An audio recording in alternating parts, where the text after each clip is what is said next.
Good morning students. आज हम वर्तनी का टॉपिक करेंगे जो कि वाक्य से पहले होना चाहिए था, लेकिन कुछ न्यू स्टूडेंट्स ग्रुप में जुड़ रहे हैं अभी तक, इसलिए हमने वर्तनी को बाद में स्टार्ट किया है। तो आज हम क्या करेंगे? वर्तनी।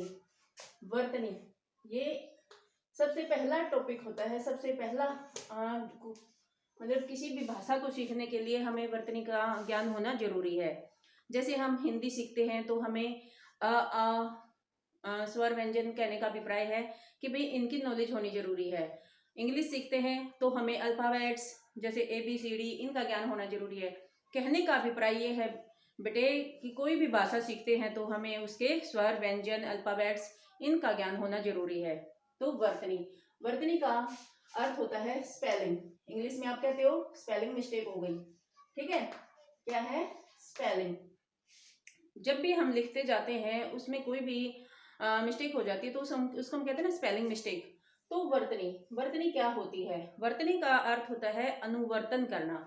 वर्तनी का अर्थ क्या होता है? अनुवर्तन करना। वर्तनी का अर्थ है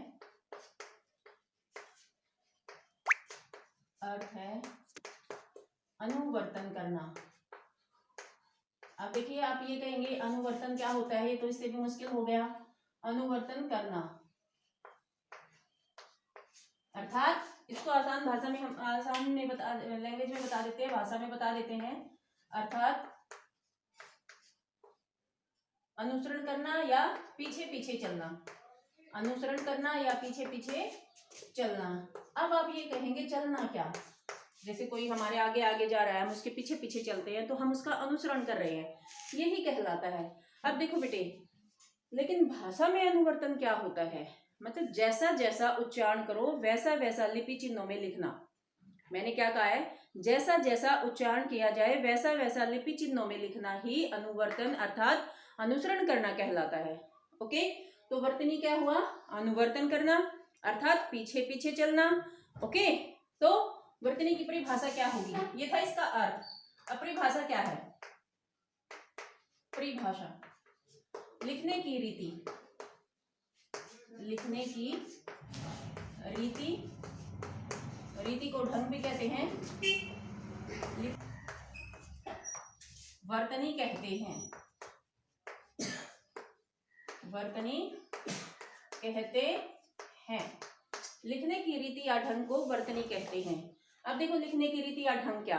जैसे मैंने कहा कि जैसा जैसा उच्चारण करते जाओ वैसा वैसा लिपि चिन्हों में लिखना ही वर्तनी है। जैसा मैंने अ बोला, जैसे हमने अ बोला, अ लिख दिया, अ बोला, अ लिख दिया, ई बोला, ई लिख दिया, क बोला, क लिख दिया, ग बोला, ग लिख दिया। इससे क्या अभिप्राय है कि जैसा जैसा उच्चारण करते जाओ वैसा वैसा लिखते जाओ, ठीक है। अ बोला तो अ ई। अब ऐसा तो नहीं है मैंने म बोला और ये त लिख दिया हो, तो ये सही नहीं है। मतलब जैसा बोलो वैसा लिखते जाना। ओके, यही वर्तनी है कि जैसा जैसा बोला वैसा वैसा लिखते जाना। बताया ना मैंने, जैसा जैसा उच्चारण करो वैसा वैसा लिखते जाना ही वर्तनी है। तो वर्तनी में सबसे पहले हम स्वर को करेंगे, स्वर के बाद व्यंजन को करेंगे। ओके, तो सबसे पहले हम किसको करेंगे? स्वर। स्वर, स्वर अ, आ, ई, उ,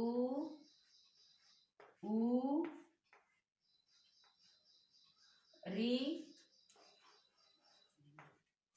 ए, आई, ओ, औ, अं, अह। ये क्या है? स्वर है। सबसे पहले अ, आ, ई, उ, री, ए, ऐ, ओ, औ, अं, अह। ये क्या है? स्वर।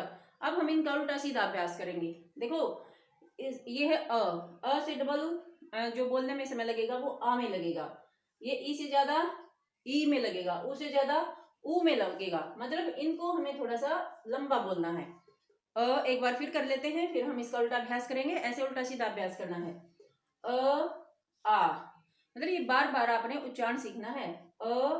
आ अ ई ई ई आ ई उ ऊ ऊ ऊ, मतलब इसको ऊ थोड़ा लंबा, मतलब ये आपने देखना है कि किस पर कितना दबाव देना है। री ए आई ओ औ अंग अह। अब इसको वापस करते हैं। अह औ अह अंग औ ओ ऐ ए री उ ई आ अ। इसका उल्टा सीधा अभ्यास आप प्रैक्टिस भी करेंगे, इसकी कम से कम 5 टाइम्स करेंगे, ठीक है, तभी इसका उच्चारण सही होगा। इसके बाद आते हैं व्यंजन। स्वर कर लिए हमने, स्वर के बाद आते हैं व्यंजन। व्यंजन कहाँ से स्टार्ट होते हैं? क ख ग घ ng। देखो क ख ग घ ng, ये क से स्टार्ट हुआ है। ये वाली लाइन आप देखिए क से स्टार्ट हुई है, इसको वर्ग का नाम दे दिया तो क्या बना? वर्ग बनाने के लिए सबसे पहला व्यंजन हम पहले लिख देंगे और वर्ग बना देंगे इसको वर्ग। देखो वर्ग 4 का होता है, 1 2 3 4, और पहला व्यंजन हमने उसमें ऐड कर दिया। ऐसे क वर्ग भी बना सकते हैं, इकट्ठा भी लिख सकते हैं हम वर्ग। ओके, वर्ग च छ ज झ य। पहले इसी का उच्चारण करते हैं, बाकी बाद में लिखते हैं। क ख ग घ, इस पे ज्यादा दबाव देना है। ng। अब इसको उल्टा करते हैं। ng घ ग ख क। देखो बेटा, ये बच्चे ज्यादा इसमें और इसमें अंतर नहीं समझ पाते। ग को घ, घ को ग, जैसे हमने बोला घर लिखो, घर लिख देंगे, ठीक है। तो थोड़ा सा यहाँ दिक्कत, हिंद में थोड़ा दिक्कत होती है, और इसका तो उच्चारण बच्चों को जल्दी से आता ही नहीं है। तो इसका उल्टा सीधा अभ्यास आप प्रैक्टिस करेंगे, बार बार इस वीडियो को सुनेंगे और बार बार सीखेंगे, अभ्यास करेंगे। क ख ग घ ng घ ग ख क। च छ ज झ य झ ज छ च छ छ ज च झ झ ज ज। मतलब उल्टा सीधा अभ्यास करना है, नहीं तो फिर मतलब वो अच्छे से आप उच्चारण कर ही नहीं पाएंगे। अभी इन दोनों लाइनों का करते हैं। क ख ग घ ng च छ ज झ य झ ज छ च ग घ ग ख क। अब देखो इसको वर्ग नाम दिया तो इसको क्या देंगे, खुद सोचो। पहला व्यंजन हमने पहले लिखना है और इसको वर्ग का नाम देना है, तो क्या बना? खुद सोचो और अपने आप लिखो। ये एक वर्ग बना, तो ये स्वर्ग। क्या बना? स्वर्ग। ओके, अब ट ठ ड ढ ण, तो ये क्या बना? स्वर्ग। अब खुद दिमाग लगाया करो थोड़ा सा। स्वर्ग। ट ठ ड ढ ण ण ढ ड ठ ट ट ठ ड ढ ण ण ढ ड ठ ट। इसमें और इसमें ड ढ ढ। ओके, झ झ घ घ ग घ ज झ ड ढ। इनमें थोड़ा सा आपको ज्यादा ध्यान देने की जरूरत है। ओके, ट ठ ड ढ ण त थ द ध न। तो अब ये कौन सा वर्ग बना? स्वर्ग। कौन सा बना? स्वर्ग। त थ द ध न। अब आती है बारी वर्ग। प फ ब भ म। अब देखो पहला व्यंजन कौन सा है? प, और वर्ग इसमें ऐड कर दिया, क्या बना? वर्ग। ओके, अब देखिए ये 5 वर्ग बन गए हैं। ओके, तो एक बार फिर से इनका उच्चारण करते हैं। क ख ग घ ङ च छ ज झ ञ ट ठ ड ढ ण त थ द ध न प फ ब भ म। उल्टा सीधा अभ्यास। म भ ब फ प। कई क्या कहते हैं, कई बच्चे भी, कई बड़े भी, किसमें भी क्या है, अ ही सीख रहे हैं। अ ही नहीं आते हैं, ये स्वर व्यंजन ही नहीं आते हैं। खुद करके देख लो एक बार ट्राई, खुद लिख के देख लो।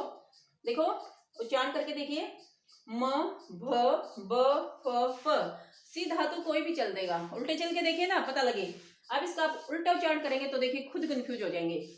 म भ ब फ प न ध द थ त ण ढ ड ठ ट य झ ज छ च ग घ ग ख ग। अब देखो बेटा, ये यहां से लेकर एक लाइन में 5 हुए, तो 5 लाइनें हो चुकी है, क्या बन गए? 25। ओके, क्या कितने बन गए ये? 25। ये बाद में बताऊंगी इनको कौन से व्यंजन कहते हैं, अभी सारा नहीं तो कंफ्यूज हो जाओगे आप, इसलिए इनको बताऊंगी कि बाद में क्या कहते हैं। वैसे इनको स्पर्श व्यंजन कहते हैं। ओके, क से लेके म तक स्पर्श व्यंजन। टोटल संख्या में कितने हुए? 25। देखो यहाँ थोड़ी सी ये नीचे होने के कारण फॉर्मेशन भी खराब हो गई है, तो आपको फॉर्मेशन अच्छी करनी है, ठीक है। ब भ प फ ब भ म। ओके, अब इसको मैं थोड़ा रब कर देती हूँ, आगे लिखते हैं। प फ ब भ म।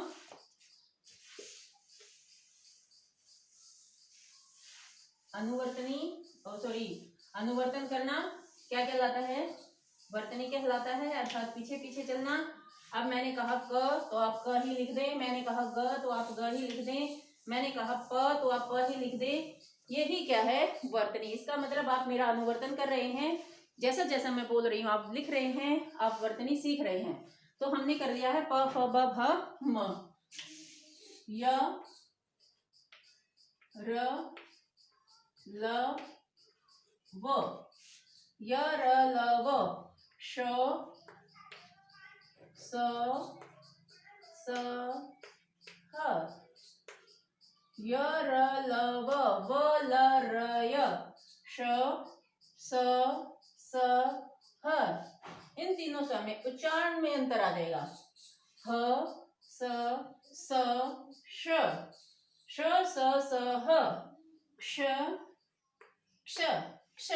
इसमें क आधा और श, ये श, इसकी ध्वनि आती है। क्ष त्र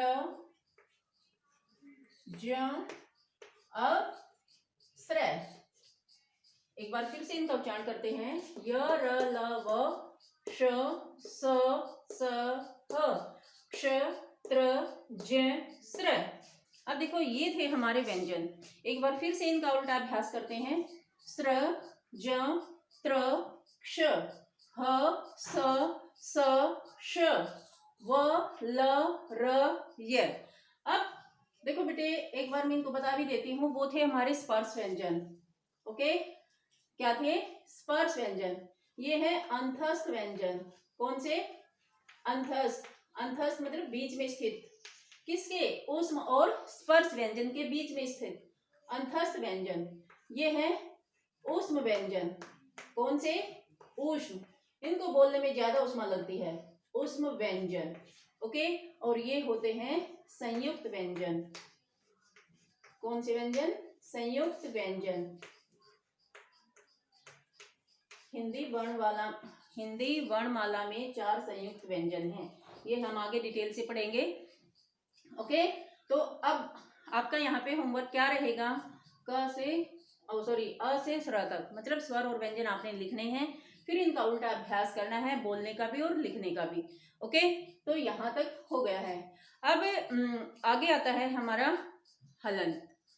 ओके, इनका भी हम देखेंगे उच्चारण करना और कैसे इनको आधा किया जाता है व्यंजनों को। ओके, बाकी करेंगे हम नेक्स्ट वीडियो में, ठीक है। इनको अच्छे से उच्चारित करना है आपने, जैसा जैसा मैंने बोला वैसे वैसा लिखना है, यही वर्तनी कहलाती है। ओके, कोई भी प्रॉब्लम हो, किसी भी प्रकार की कोई भी समस्या हो, आप मुझे बता सकते हैं, कमेंट करके बता सकते हैं, ओके, या वैसे आप कॉल करके पूछ सकते हैं, ओके।